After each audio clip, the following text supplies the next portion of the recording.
Welcome to സിനിമോസഫി. ഒരു cinema കണ്ടു തീരുമ്പോൾ നിങ്ങളുടെ ഉള്ളിൽ എന്തെങ്കിലും ബാക്കിയാകുന്നുണ്ടോ? ആ സിനിമ നിങ്ങളോട് സംസാരിക്കുന്നതായി, നിങ്ങളെ ഒരു പുതിയ ലോകത്തേക്ക് കൂട്ടിക്കൊണ്ടുപോകുന്നതായി തോന്നിയിട്ടുണ്ടോ? എങ്കിൽ ഇന്ന് നമ്മൾ ചർച്ച ചെയ്യുന്ന സിനിമ നിങ്ങൾക്കുള്ളതാണ്. ഒരു സിനിമ കണ്ടിട്ട് എപ്പോഴെങ്കിലും ഒരു മെഡിറ്റേഷൻ ചെയ്ത പോലുള്ള ഫീലിംഗ് കിട്ടിയിട്ടുണ്ടോ? എനിക്ക് പലപ്പോഴും അങ്ങനെ തോന്നിയിട്ടുണ്ട്. അടുത്തിടെ അങ്ങനെ ഒരു അനുഭവം സമ്മാനിച്ച സിനിമയാണ് എം മണികണ്ഠന്റെ കടൈസി വ്യവസായി. ചില സിനിമകൾ നമ്മളെ അതിൽ അകപ്പെടുത്തും, പിന്നീട് തിരിച്ചുവരവില്ലാത്ത വിധം. അത്തരത്തിൽ എന്നെ ആകർഷിച്ച സിനിമയായിരുന്നു ഇത്. മണികണ്ഠന്റെ സിനിമകൾ ഒറ്റയ്ക്കിരുന്ന് കാണേണ്ടവയാണെന്ന് തോന്നിയിട്ടുണ്ട്. ആൾക്കൂട്ടത്തിൽ ആർത്തുല്ലസിച്ചു കാണേണ്ട സിനിമകളും നമ്മുടെ സ്വകാര്യ ഇടത്തിലിരുന്ന് കാണേണ്ട സിനിമകളുമുണ്ട്. കാക്കമുട്ടൈ ഉൾപ്പെടെയുള്ള അദ്ദേഹത്തിന്റെ എല്ലാ സിനിമകളും ബഹളങ്ങളില്ലാതെ തനിച്ചിരുന്ന് കാണേണ്ടതാണ്. അപ്പോൾ മാത്രമേ ആ സിനിമകൾക്ക് നമ്മളോട് സംസാരിക്കാൻ കഴിയൂ. അല്ലെങ്കിൽ അവ വെറും ചലിക്കുന്ന ചിത്രങ്ങൾ മാത്രമായിരിക്കും. കടൈസി വ്യവസായി ഒരു സ്പിരിച്വൽ എക്സ്പീരിയൻസ് ആണ്. ഇന്ന് നമ്മൾ സംസാരിക്കുന്നത് എം മണികണ്ഠൻ സംവിധാനം ചെയ്ത ഈ സിനിമയെക്കുറിച്ചാണ്. ഒരിക്കൽ കൂടി വീഡിയോയിലേക്ക് സ്വാഗതം. ദൈവത്തെക്കുറിച്ച് പല കാഴ്ചപ്പാടുകളും തിയോളജികളുമുള്ള ഒരു സമൂഹമാണ് നമ്മുടേത്. എല്ലാ മതങ്ങളും ദൈവത്തെ പുറത്തുള്ള ഒരു ശക്തിയായി, അതായത് ഔട്ട് ദയർ ആയിട്ടാണ് കാണുന്നത്. എന്നാൽ കടൈസി വ്യവസായി ഈ കാഴ്ചപ്പാടിനെ തിരുത്തുന്നുണ്ട്. നമ്മളോടൊപ്പമുള്ള, നമുക്കുള്ളിലുള്ള, അതായത് ഇൻഹിയർ ആയിട്ടുള്ള ഒരു ശക്തിയായാണ് ഈ സിനിമ ദൈവത്തെ അവതരിപ്പിക്കുന്നത്. ഈ ഫിലോസഫി തന്നെയാണ് സിനിമയുടെ ആത്മാവ്. ദൈവത്തെ തിരഞ്ഞു പലരും പല നാടുകൾ താണ്ടിയതായുള്ള കഥകൾ നമ്മൾ കേട്ടിട്ടുണ്ട്. എന്നാൽ അവസാനം അവർ ദൈവത്തെ കണ്ടെത്തിയത് അവരുടെ ഹൃദയത്തിൽ തന്നെയായിരുന്നു. ആ ഒരു ഫിലോസഫി തന്നെയാണ് ഈ സിനിമ പറയുന്നത്. കടൈസി വ്യവസായിയുടെ ഏറ്റവും വലിയ പ്രത്യേകത എന്തെന്നാൽ ഒരു കഥയല്ല ഈ സിനിമ. ഈ സിനിമ തന്നെ കഥകളെക്കുറിച്ചുള്ള കഥയാണ്. മറ്റൊരു തരത്തിൽ പറഞ്ഞാൽ മനുഷ്യ ജീവിതത്തിൽ കഥകൾക്കുള്ള പ്രാധാന്യത്തെക്കുറിച്ചാണ് സിനിമ സംസാരിക്കുന്നത്. കഥകളിലൂടെ വികസിച്ചു വന്ന മനുഷ്യവർഗത്തെക്കുറിച്ചുള്ള ഒരു ഓർമ്മപ്പെടുത്തൽ കൂടിയാണ് ഈ സിനിമ. ആ ഗ്രാമത്തിലെ ഓരോ വ്യക്തിയും ഓരോ കഥകൾ പേറുന്നവരാണ്. മനുഷ്യർ മാത്രമല്ല, സിനിമയിൽ കാണിക്കുന്ന മലകളും പാടങ്ങളും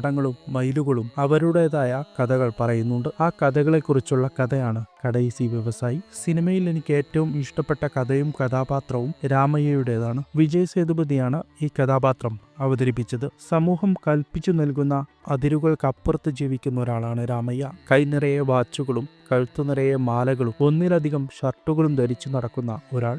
സമൂഹം അയാളെ ഒരു ഭ്രാന്തനായാണ് കാണുന്നത്. അയാളുടെ ഭാര്യ വിഷം കഴിച്ച് മരിച്ചതിന് ശേഷമാണ് രാമയ്യ ഇങ്ങനായതെന്നാണ് പറയുന്നത്. എന്നാൽ തന്റെ പ്രിയപ്പെട്ടവരുടെ ആത്മാവ് എപ്പോഴും തന്നോടൊപ്പം ഉണ്ടെന്നാണ് രാമയ്യയുടെ വിശ്വാസം. ചായക്കടയിൽ പോകുമ്പോൾ പോലും അവർക്കും തനിക്കും ഓരോ ചായ രാമയ്യ ഓർഡർ ചെയ്യും. തന്റെ പ്രിയപ്പെട്ടവരുടെ അസ്തിത്വത്തെ ചോദ്യം ചെയ്യുന്നവരോട് അയാൾ കലഹിക്കുകയും അവരുടെ സാന്നിധ്യം അംഗീകരിക്കുന്നവരെ രാമയ്യ സ്നേഹിക്കുകയും ചെയ്യും. എന്നിരുന്നാലും അവൾ തന്നോടൊപ്പം ഉണ്ടോ എന്ന കാര്യത്തിൽ രാമയ്യക്ക് എവിടെയോ ഒരു സംശയമുണ്ട്. ആ സംശയങ്ങളെയാണ് എന്തൊക്കെയോ നിറച്ച വലിയ സഞ്ചികൾ കൊണ്ട് സംവിധായകൻ സിംബലൈസ് ചെയ്യുന്നത്. രാമയ്യ മല കയറുമ്പോഴും റോഡിലൂടെ നടക്കുമ്പോഴുമെല്ലാം ഈ ഭാരമേറിയ സഞ്ചികൾ അയാളുടെ കയ്യിലുണ്ടാകും. ഒരു അമ്പലത്തിന് മുന്നിൽ വെച്ച് എച്ചിൽ പാത്രത്തിൽ നിന്ന് ഭക്ഷണം കഴിക്കുന്ന ഒരു സന്യാസിയെ രാമയ്യ കാണുന്നുണ്ട്. തന്റെ പ്രിയതമയോടൊപ്പം ഒരു മരച്ചുവട്ടിൽ ഭക്ഷണം കഴിക്കുമ്പോഴാണ് രാമയ്യ ഇത് കാണുന്നത്. ഉടൻ തന്നെ എഴുന്നേറ്റ് തന്റെ ഭക്ഷണപ്പൊതി രാമയ്യ സന്യാസിക്ക് നൽകുന്നു. ആദ്യം അത് വാങ്ങാൻ അയാൾ വിസമ്മതിക്കുകയും പിന്നീട് നിർബന്ധിക്കുമ്പോൾ ആ ഭക്ഷണം ഒരു കുപ്പത്തൊട്ടിയിൽ ഇടാൻ ആവശ്യപ്പെടുകയും അവിടെ നിന്ന് താൻ എടുത്തോളാമെന്ന് പറയുകയും ചെയ്യുന്നു. രാമയ്യ അത് അനുസരിക്കുന്നു. ശേഷം സന്യാസി രാമയ്യയെ ഭസ്മം ചാർത്തി അനുഗ്രഹിക്കുന്നു. പിന്നീട് സന്യാസി ആ മരച്ചോട്ടിലേക്ക് നോക്കി രാമയ്യയുടെ കയ്യിൽ കുറച്ച് ഭസ്മം നൽകുന്നു. രാമയ്യ അത്ഭുതത്തോടെ ഭസ്മം ചാർത്തിയല്ലോ എന്ന് പറയുമ്പോൾ സന്യാസി മരച്ചോട്ടിലേക്ക് നോക്കി അവളെ മറന്നോ എന്ന് ചോദിക്കുന്നു. ഈ ഒരു നിമിഷത്തോടെ രാമയ്യയുടെ എല്ലാ സംശയങ്ങളും ഇല്ലാതാകുന്നു. പിന്നീട് അയാളുടെ കൈകളിൽ ഭാരമേറിയ ആ സഞ്ചികൾ നമ്മൾ കാണുന്നില്ല.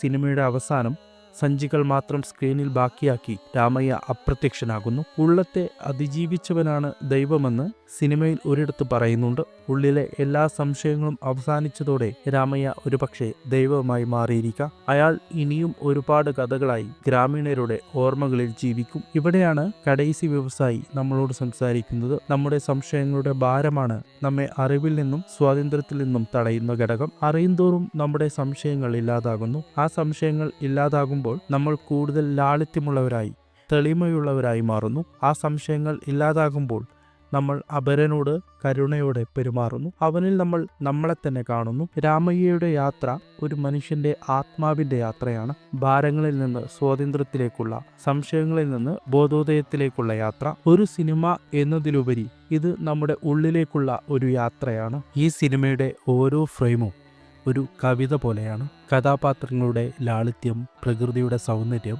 സംഭാഷണങ്ങളിലെ ആഴം എല്ലാം ചേർന്ന് ഒരു ആത്മീയ അനുഭവം സൃഷ്ടിക്കുന്നു. ഈ സിനിമ കണ്ടുകഴിഞ്ഞാൽ നമ്മൾ സ്വയം ഒന്ന് നിശബ്ദമാകും. മനസ്സിനെ ശല്യപ്പെടുത്തിയിരുന്ന എല്ലാ ബഹളങ്ങളും മാഞ്ഞുപോകും. അതാണ് ഈ സിനിമയുടെ വിജയം. ജീവിതത്തെക്കുറിച്ചും ദൈവത്തെക്കുറിച്ചും നമ്മുടെ ആന്തരിക ലോകത്തെക്കുറിച്ചും കൂടുതൽ ചിന്തിക്കാൻ ഈ സിനിമ നമ്മളെ പ്രേരിപ്പിക്കുന്നു. എന്താണ് ഈ സിനിമയെക്കുറിച്ചും ഈ വീഡിയോയെക്കുറിച്ചും നിങ്ങളുടെ അഭിപ്രായം കമൻറ്റിൽ പങ്കുവെക്കുക. ഇത്തരം അനാലിസിസുകളും ഐഡിയോളജികളും താല്പര്യമുള്ളവരാണ് നിങ്ങളെങ്കിൽ മറ്റു വീഡിയോസും കണ്ടു നോക്കുക. തീർച്ചയായും വീഡിയോ ലൈക്ക് ചെയ്യുക, ഹൈപ്പ് ചെയ്യുക, ചാനൽ സബ്സ്ക്രൈബ് ചെയ്യുക. മറ്റൊരു നല്ല വീഡിയോയുമായി വീണ്ടും കാണാം. നന്ദി.